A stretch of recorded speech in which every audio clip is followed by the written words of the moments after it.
돈 버는 상권을 찾는 방법 조금 더 알려줄 수 있나요? 아이템을 먼저 골랐다고 하면은 유사 상권을 찾으면 됩니다. 예를 들면 냉면에 숯불고기 주는 모델 있잖아요. 그게 잘 되고 있는 상권의 유형을 일단 보는 겁니다. 어떤 유형이 발견이 되면은 동일한 상권을 전국으로 찾아보는 겁니다. 아이템을 먼저 골랐을 경우에는 내 아이템이 잘 되고 있는 타 지역의 유사 상권을 찾아서 내 지역에서 똑같은 상권으로 들어가야 되는 거죠. 입지도 똑같이. 경쟁 강도 파악하는 방법은 똑같이 유사 상권에서 볼 수 있습니다. 이게 어디에서 되고 있는지 그 경향성을 파악해야 된다고 말씀드렸잖아요. 그 경향성을 파악했을 때 나오는 어떤 상권의 유형이 있을 거예요. 그럼 그 상권 중에 아직 이 업종이 없는 데를 먼저 찾아보는 거죠. 찾아졌다면 거기는 수요는 명백히 존재하지만 경쟁 강도가 0인 거고, 너무 전 국민적 소비가 있는 삼겹살집 그런 업종 같은 경우에는 이런 데를 못 찾을 거예요. 그러면 이제 치열하지 않은 곳을 찾아야 되는 거잖아요. 유사 상권을 일단 찾고 그 유사 상권에서 나오고 있는 매출 캐파를 아까의 방식으로 파악을 해요. 예를 들면 삼겹살집이 한 20억 판다고 하면은 점포의 개수나 이런 구조까지 굉장히 유사하다고 하면은 비슷하게 팔겠죠. 근데 여기는 20개,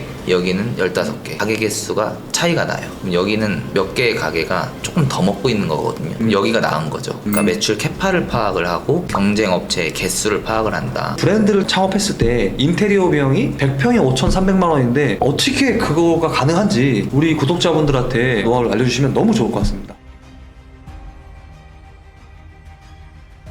멤버십 안내사항입니다. 점프왕TV 멤버십 회원이 되시려면 구독 후 옆에 가입 버튼을 눌러주세요. 멤버십 회원은 비공개 영상과 프리미엄 자료, 사업 고민 상담을 받아보실 수 있습니다. 내가 돈을 벌 수 없는 그런 상권과 입지에 내가 위치해 있다면 그 안에서 아무리 뭘 해도 내가 벌 수 있는 상단이 막혀져 있다, 그런 얘기를 하시는 거잖아요. 그거는 이제 그 상권의 캐파만을 얘기하는 거고, 경쟁 강도는 상권의 캐파도 얘기해주지만 경쟁도도 얘기해주는 거거든요. 그러니까 그 상권의 캐파만 큰 게 무조건 장땡이라고 하면 다 강남역, 홍대를 가야 되는데, 그렇죠. 조그만한 우동집을 하더라도 그 우동집에 대한 니즈가 굉장히 높은 상권에 들어가면 2억도 팔 수가 있는 거거든요. 실제로 업종과 메뉴에 대한 경쟁 강도를 얘기하는 거죠. 경쟁 강도가 그걸 다 포함하는 개념인 거죠. 이거를 잘 분석해서 들어가야 되는 거고, 여기서 어긋나면은 애초에 상단이 막혀 있고 그냥 안 돼 버리는 거죠. 현재 운영하는 매장이 그런 상권이 아니에요. 그런 분들에게는 어떤 조언을 해드리는 게 나을까요? 아까 본질을 3개 말씀드렸는데, 이 본질을 바꿀 수 있으면은 변화를 해볼 수 있거든요. 음식은 일단 쉽게 바꿀 수가 있죠. 입지는 못 바꿔요. 입지에 맞는 음식을 다시 분석을 해봐야 되는 거고, 경쟁 업체가 없다면 그 아이템을 넣으면 되는 거고, 이게 이제 최소 비용으로 살아나는 케이스고, 두 번째는 리모델링 하는 거죠. 입지는 그대로지만 음식과 공간을 바꾸는 거, 이게 두 번째 방법인데, 사실 그냥 빨리 접고 나오는 게 맞습니다. 맞아요. 그동안에 들어갈 노력과 시간과 비용이 장기간 발생하잖아요. 그렇다고 잘 될지 안 될지 모르는 거고. 자, 그러면은 돈 버는 상권을 찾는 방법 조금 더 알려줄 수 있나요? 아이템을 먼저 골랐다고 하면은 유사 상권을 찾으면 됩니다. 예를 들면 냉면에 숯불고기 주는 모델 있잖아요. 그거를 하려고 마음을 먹었으면 그게 잘 되고 있는 상권의 유형을 일단 보는 겁니다. 어떤 유형이 발견이 되면은 동일한 상권을 전국으로 찾아보는 겁니다. 동일한 데로 들어가는 거죠. 아이템을 먼저 골랐을 경우에는 내 아이템이 잘 되고 있는 타 지역의 유사 상권을 찾아서 내 지역에서 똑같은 상권으로 들어가야 되는 거죠. 입지도 똑같이. 그 다음에 경쟁 강도.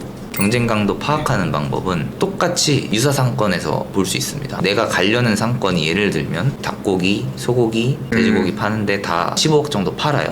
그걸 어떻게 파악하면 되죠? 사실 이 매출 파악하는 게 제일 중요한데, 주류회사를 통해서 받을 수도 있고, 프랜차이즈 홈페이지 중에 매출을 까고 있는 홈페이지들이 있어요. 있죠. 그리고 부동산, 그 상권에 1, 2등 하는 부동산들은 거기 건물주들이랑 다 친하고 사장님들이랑 일부 친해요. 매출 어느 정도 알기 때문에 그렇게 해서 깔 수가 있고, 정말 제대로 노력하실 분들은 제일 추천드리는 방법은 오픈부터 마감까지 앞에 있는 겁니다. 노트랑 펜 들고서 체크하는 거예요. 몇 명 들어갔고 몇 명 나왔고, 이거 체크하면은 대충 계산할 수 있거든요. 평일에 한 번 가고 주말에 한 번 가고, 그러면 월 매출 나와요. 거의 안 틀려요 이거.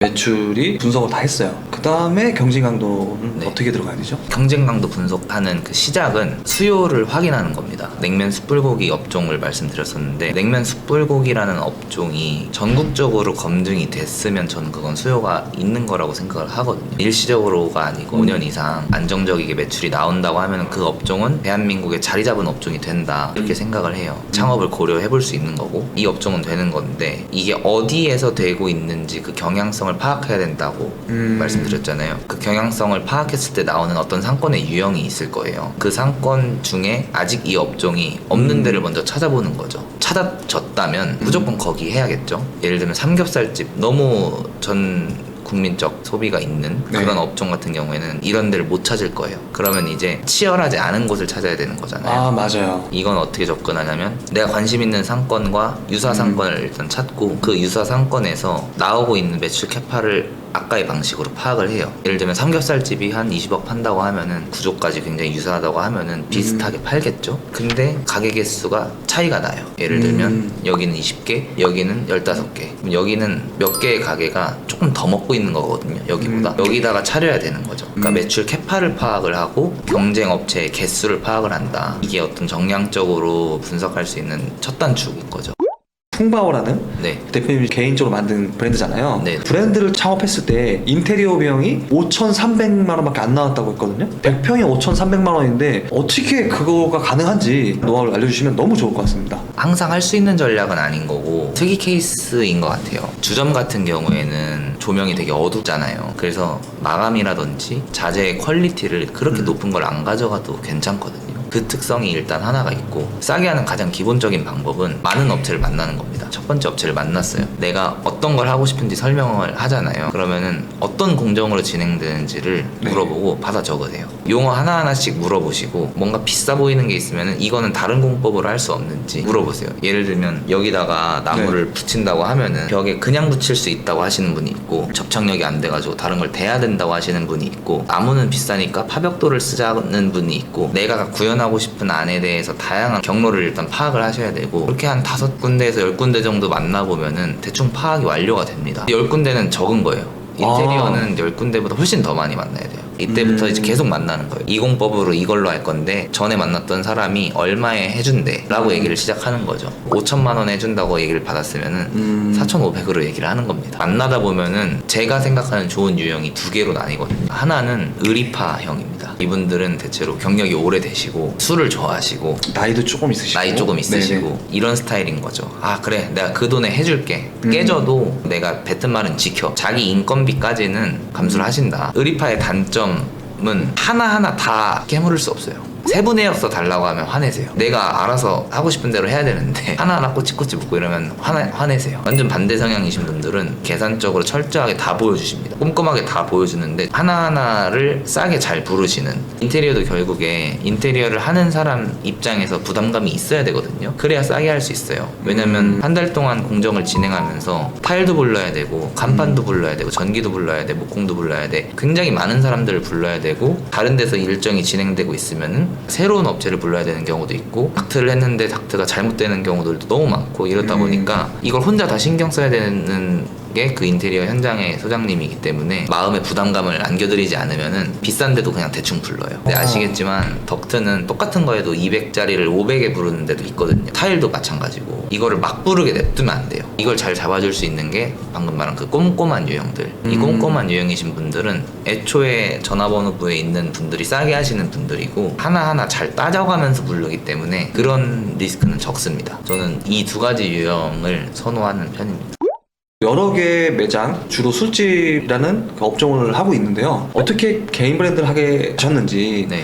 그런 게 궁금합니다. 제가 항상 경쟁 강도를 유념한다고 하는 게 제가 외식업을 선택한 이유도 공부하고 학습적으로 접근하시는 분들이 많이 없다라고 생각이 들어서 시작을 했어요. 술집을 선택한 것도 특히 술집을 하시는 분들이 학습적으로 접근하는 분들이 많이 없는 것 같아요. 그런 것 같아요, 진짜. 네, 그리고 음식 퀄리티가 아직 상향 평준화가 이루어지지 않은 것 같아요. 특히 20대 초반을 겨냥한 술집 브랜드들 같은 경우에는 그냥 다 비비고 쓰고 엄청 뻔한 맛인데도 리뷰 보면 리뷰 되게 좋거든요. 20대 초반의 입맛이 원래 그런 것도 있긴 하지만 그래도 너무 퀄리티가 낮아요. 제가 상담이랑 이런 걸 해보면 많이들 착각하시는 게 우리가 좋아하는 맛은 익숙한 맛을 좋아하는 것이 맛있는 걸 좋아하는 게 아니거든요. 한 끗 차이만 만들어주면 돼서 그거는 잘 할 수 있는 것 같아요. 그렇게 해서 이제 개인 브랜드 창업을 네. 잘 하셨는데 프랜차이즈화까지 가신 이유는 어떤 이유가 있을까요? 프랜차이즈 제가 해보면서 느낀 것들도 많이 있었고 시장이 조금 폐쇄적인 게 있다고 생각을 했어서 저는 좀 다르게 해보고 싶었던 생각이 있었고 대표님이 봤던 폐쇄적인 부분 뭐가 있을까요? 우선 인테리어에서 너무 많이 남기는 것 같고 오늘 여기 오면서도 외식업계에서는 유명하고 잘한다 하는 분의 어떤 이야기를 보고 왔어요. 근데 그분이 하시는 말씀이 자기가 프랜차이즈를 만들었을 때 다 잘 될 줄 알았다. 근데 그게 아니더라. 왜 아니냐면 본인이 했으면 다 잘 됐겠지만 내 마음처럼 점주님들이 따라주지 않아서 망한 케이스들이 많이 있었다. 이렇게 이게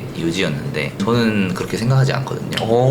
저는 아까도 말씀드렸지만 일단 입지가 1번이에요. 제가 자신있게 말씀드릴 수 있는데 정말 거의 모든 프랜차이즈 원인을 제대로 분석을 해보면은 점주의 열정, 직원 관리 이런 게 아니라 입지 하나로 기결이 다 됩니다. 근데 이거를 사실 저처럼 얘기하는 사람이 아무도 없고 없어요. 다 QSC 얘기하고 다 점주 탓을 하고 다니고 그게 너무 오랜 기간 그렇게 굳어져 왔기 때문에 본인들도 몰라요.